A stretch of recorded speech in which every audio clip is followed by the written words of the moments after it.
Salam saudara, selamat pagi. Bagaimana kabar saudara pagi hari ini?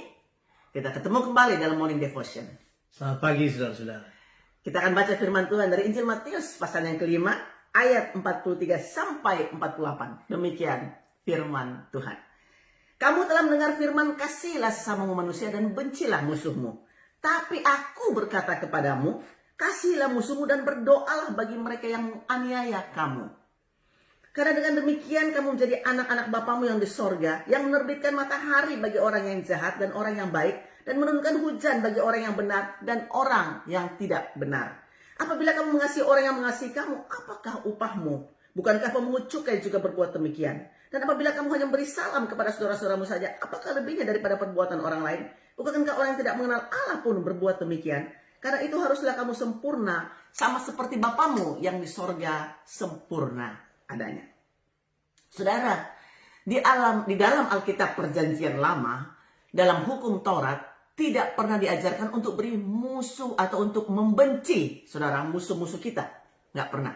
Nah, jadi di ayat ini Yesus mendefinisikan musuh sebagai orang yang membenci kita, menganiaya kita, mengutuk kita, atau mengeksploitasi kita dengan keegoisannya. Bagaimanapun saudaraku, kasih dalam kehidupan kekristenan itu adalah suatu keputusan, bukan suatu perasaan. Yesus berhak untuk memerintahkan kita mengasihi musuh-musuh kita. Jadi saudara, waktu kita masih berdosa dan menjadi seteru Tuhan, Tuhan mengasihi kita. Dalam Roma pasal yang kelima ayat 10, saya rindu untuk bacakan ini buat saudara. Sebab jikalau kita ketika masih seteru diperdamaikan dengan Allah oleh kematian anaknya, lebih-lebih kita yang sekarang telah diperdamaikan, pasti akan diselamatkan oleh hidupnya. Nah, kasih dari Tuhan itu adalah kasih yang tanpa syarat. Jadi waktu dia berkata mengasihi musuh kita, itu sah saja. Karena memang Tuhan mengasihi semua manusia. Kasih Tuhan kepada manusia itu tanpa syarat.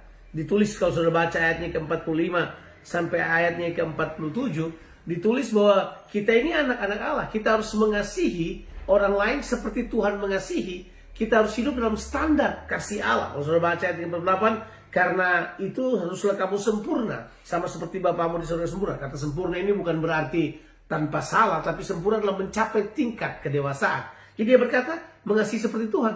Tuhan mengasihi semua manusia. Kita saja yang berpikir eksklusif. Kita pikir kalau kita benci orang, Tuhan juga pasti benci orang itu. Tidak. Kalau saudara benci orang, Tuhan tetap mengasihi orang itu. Sebab Tuhan mengasihi semua manusia. Dia berdosa apa dia benar, Tuhan tetap mengasihi. Dia berbuat baik apa dia berbuat salah, Tuhan mengasihi. Tuhan menurunkan hujan kepada orang baik, dan kemudian menurunkan hujan kepada orang yang jahat. Tuhan menurunkan hujan kepada orang, memberikan matahari kepada orang benar, dan memberikan matahari kepada orang yang berdosa. Sama, Tuhan berikan semuanya sama. Karena kasih Tuhan sempurna, sama. Seperti yang ditulis dalam Alkitab. Karena begitu besar kasih Allah akan dunia ini, sehingga ia menyerahkan anaknya. Barang siapa yang percaya kepadanya tidak binasa, melainkan beroleh hidup yang kekal. Yohanes 3 ayat 16. Ayat tersebut adalah yang merupakan jantung dari Injil, pemberitaan kita kepada dunia ini. Nah, kalau kita pahami hal ini, kita dapat mengasihi karena Tuhan lebih dahulu mengasihi kita. Saudara, itulah sebabnya kita dapat menunjukkan kasihnya lewat memberkati orang yang mengutuki kita, yang tidak suka kepada kita. Kita pakai kata yang menganiaya kita. Kita terus berbuat baik kepada mereka dan juga berdoa untuk mereka.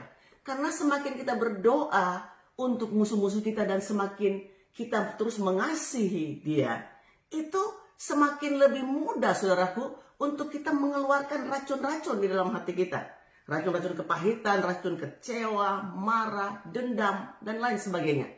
Oleh sebab itu Yesus memberikan beberapa nasihat buat kita, yaitu nasihat ini adalah kasih itu adalah sebuah tanda dari kedewasaan rohani kita. Kasih juga saudaraku, hidup di dalamnya adalah seperti Tuhan. Because the Bible says God is love. Allah adalah kasih. Dan kasih juga dapat menjadi kesaksian bagi orang lain. Nah, tadi saya mau membahas tentang bagaimana kalau kita berdoa kepada orang lain, itu akan menunjukkan bahwa kita akan menjadi dekat kepada orang tersebut. Saya mengingat sebuah prinsip yang berkata bahwa kita akan menjadi dekat dengan siapa kita berdoa, untuk siapa kita berdoa, dan kepada siapa kita berdoa. Kita akan jadi dekat dengan orang yang kita berdoa bersama-sama. Kita akan jadi dekat untuk siapa kita berdoa. Kalau kita berdoa buat musuh kita, bagaimanapun hati kita akan menjadi dekat dengan orang tersebut. Dan kita akan menjadi dekat kepada siapa? Kita akan jadi dekat kepada Tuhan. Kita berdoa. Sehingga kemudian doa itu akan membuat prinsip keintiman, prinsip kedekatan. Jadi doa dan kasih berjalan dengan bersama-sama. Ya. Ya, mari saudara kita masuk ke hari ini dengan kita hidup di dalam kasih, mengasihi musuh kita. Dan kita percaya terus mendoakan mereka. Dan kita mengalami surga di dalam hati kita. God bless you. Have a blessed day. Amen.